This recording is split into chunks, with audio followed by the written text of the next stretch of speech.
عبداللہ ابن مبارک رحمت اللہ علیہ فرماتے ہیں میں حج سے آ رہا تھا، ملک شام کی طرف جا رہا تھا، بیچ میں ریگستان کا علاقہ ہے، میں نے وہاں ایک بڑھیا کو دیکھا تو میرے دل میں یہ بات آئی لقودق صحرا کے اندر بڑھیا تنے تنہا کیا کر رہی ہے؟ تو میں نے کہا السلام علیکم، تو اس نے قرآن سے جواب دیا سلام قولا من رب الرحیم۔ میں نے پوچھا مائی اس لقودق صحرا میں تو تنے تنہا کیا کر رہی ہے؟ وہ قرآن سے کہہ رہی ہے من یضلل اللہ فلا ہادی لہ، اللہ جسے دھکا دے دے اسے سنبھالنے والا کوئی نہیں۔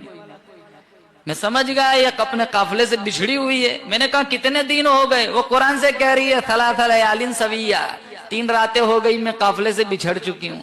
میں نے کہا تیرے پاس پانی تو ہے نہیں، وضو بنانا ہے تو کیسے وضو بناتی ہے؟ وہ قرآن سے کہہ رہی ہے فَإِن لَمْ تَجِدُوا مَاءً فَتَيَمَّمُوا صَعِيدًا طَيِّبًا، پانی نہ ہو پاک مٹی سے تیمم کر کے نماز پڑھو۔ میں سمجھ گیا تیمم کر کے نماز پڑھ رہی ہے۔ میں نے کہا تو 3 دن سے بھوکی ہوگی، تیرے پاس دانا روٹی تو ہے نہیں، میرے پاس روٹی ہے تجھے پیش کروں؟ تو وہ کہنے لگی ثُمَّ أَتِمُّوا الصِّيَامَ إِلَى اللَّيْلِ۔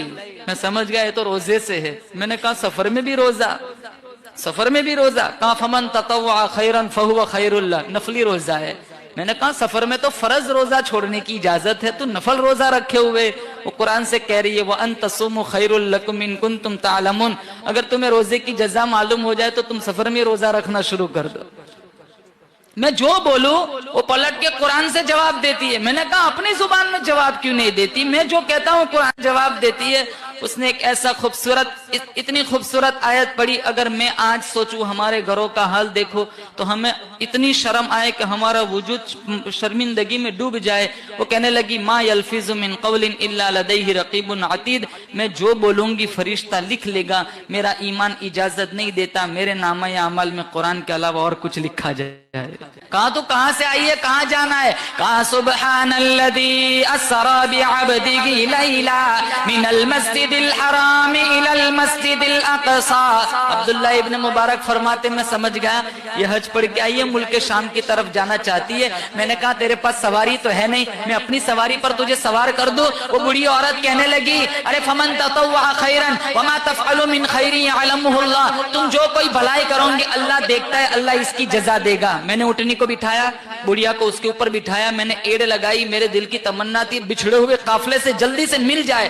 میں نے ہنکانا شروع کیا۔ اس زمانے کا دستور تھا جب اونٹنیوں کو تیز ہنکانا ہوتا تو یہ لوگ اشعار گنگناتے جس سے اونٹنی تیز بھاگتی تھی، تو میں نے اشعار گنگنانے شروع کیے تو وہ عورت کہنے